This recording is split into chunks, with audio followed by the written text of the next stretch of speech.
Bom dia, seja muito bem-vindo ao programa Pai Eterno.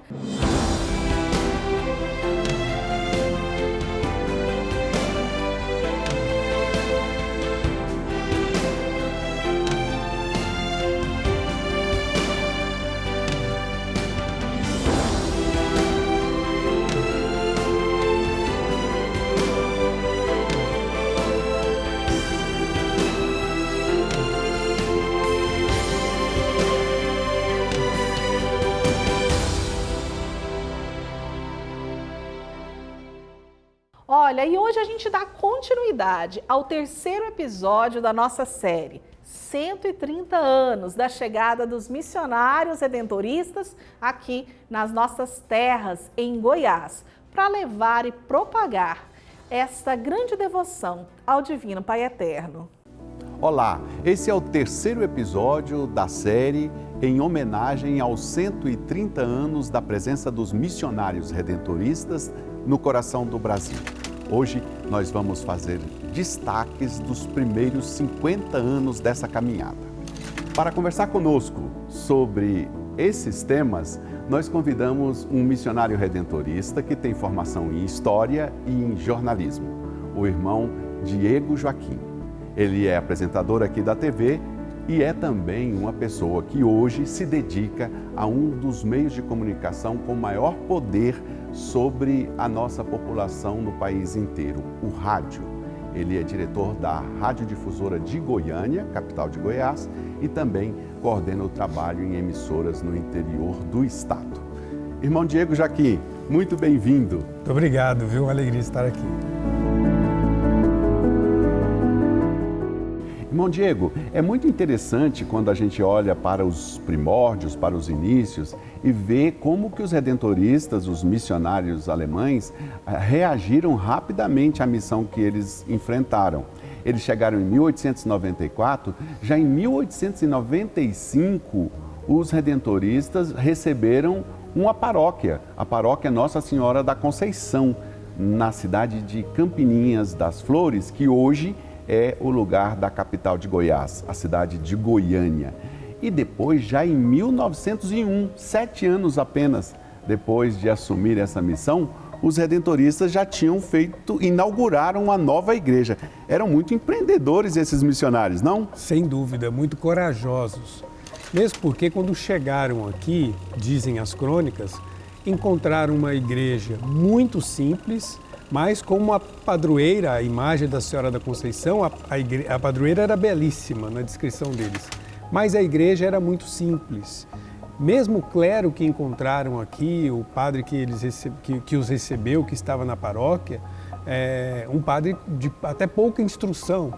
Então eles chegaram exatamente com essa herança da sua cultura alemã, da sua formação europeia, e quiseram trazer essa contribuição, entre tantos outros avanços, para que o trabalho de evangelização acontecesse. À medida que organizavam sua própria moradia, porque não existia, né? Eles moraram de favor, vamos dizer assim, por um tempo, quando chegaram, também logo organizaram a construção da Igreja Matriz de Campinas, essa igreja que existiu até a década de 50, de 1950, e que foi durante muito tempo uma das mais belas de Goiás. E engraçado, não era apenas uma igreja, era na verdade um centro de onde os missionários redentoristas puderam trazer aqui para essa região do Brasil, para a região de Goiás, inovações. Eu gostaria que você nos falasse um pouquinho dessas mais marcantes inovações que eles trouxeram nesse período. É interessante pensar na extensão do território dessa paróquia no sertão de Goiás, né? Desde a região central, onde hoje está Goiânia, até o limite com o estado do Mato Grosso, até o rio Araguaia. Então, um território imenso que os missionários puderam visitar, mas que naquela época era um grande vazio demográfico, né? Tinham famílias isoladas em suas propriedades rurais. Apesar deles também virem do interior da Alemanha, também de uma realidade rural, mas lá com maior desenvolvimento nas práticas produtivas, por exemplo. Um pouco mais à frente, eles foram pioneiros em várias outras tecnologias. Primeiro, uma usina hidrelétrica que ajudou a abastecer com energia a Igreja Matriz de Campinas, o convento dos missionários redentoristas e depois o convento das irmãs que trabalhavam no Colégio Santa Clara.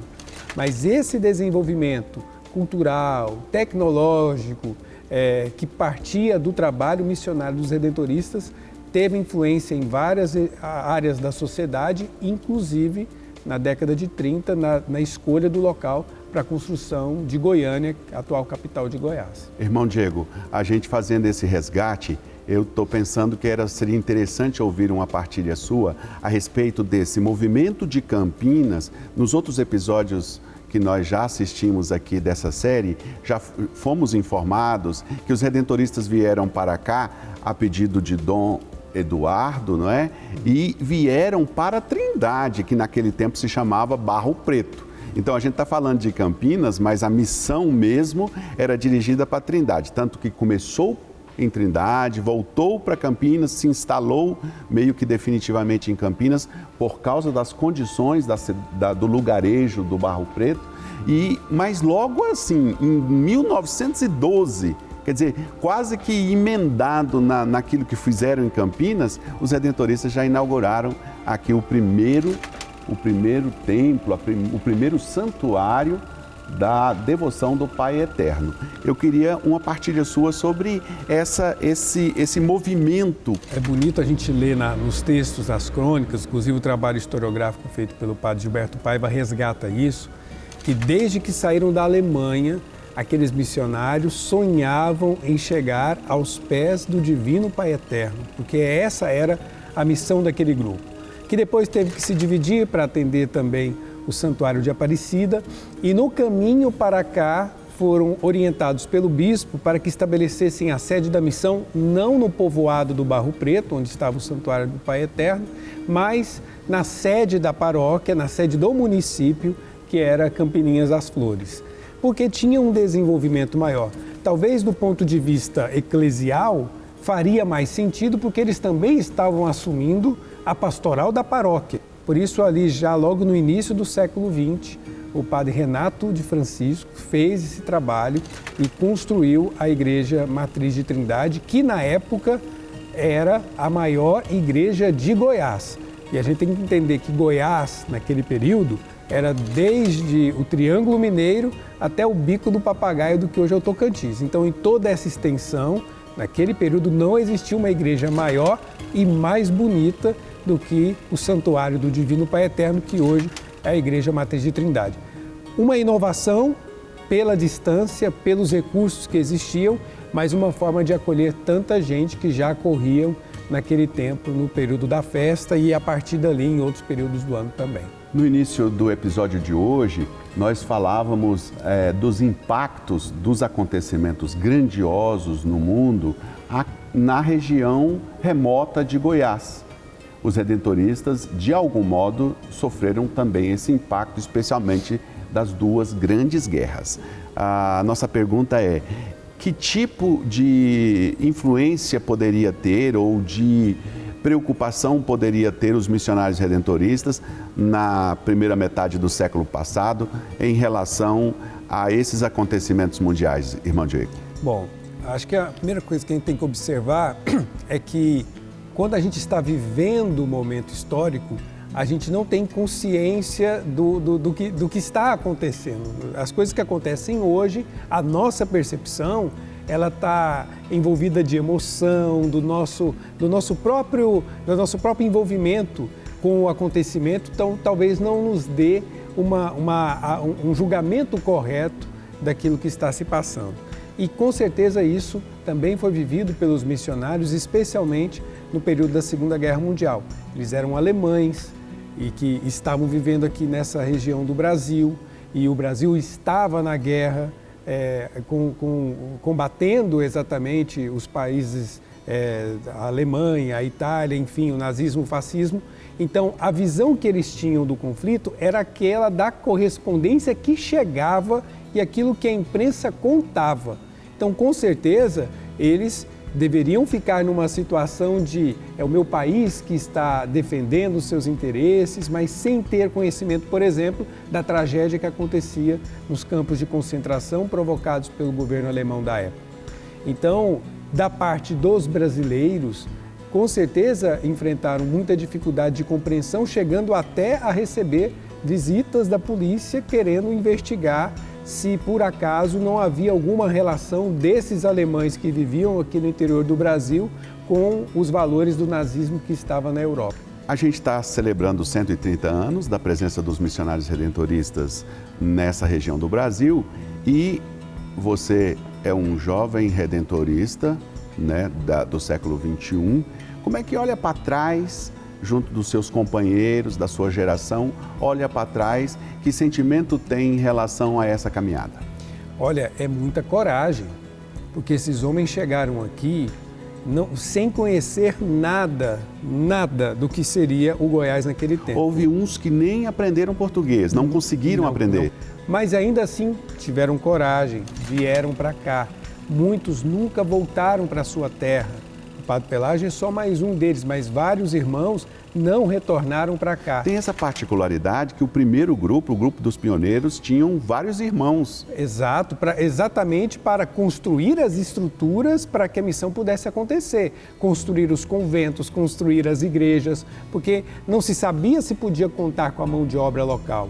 E os irmãos acabaram não só construindo, mas também formando mão de obra para depois trabalhar nesses trabalhos, e não só ali no curral, ali na obra física das igrejas e das casas, mas também no mundo das artes, porque muitos eram marceneiros, muitos eram pintores e deram essa contribuição. Mas havia ali um fenômeno chamado desobriga, que foi praticamente, eu acho que, a principal atuação dos missionários, dos alemães naquele período. Qual é para você, olhando hoje essa coragem, qual é o olhar que você tem sobre essa prática pastoral? Quando os redentoristas chegaram no dia 12 de dezembro de 1894, as pessoas estavam encantadas. Para não falar outra coisa, é porque nunca tinham visto tantos padres juntos. Isso porque Campininhas era sede de paróquia, então tinha um padre residente, o bispo já tinha passado aqui. Mas em muitas regiões do interior de Goiás, sequer haviam visto um padre ao longo da sua vida. Então, a partir dessa chegada desses 3 padres, um estudante, mais 3 irmãos, isso depois se tornou uma grande força missionária para visitar todas essas regiões.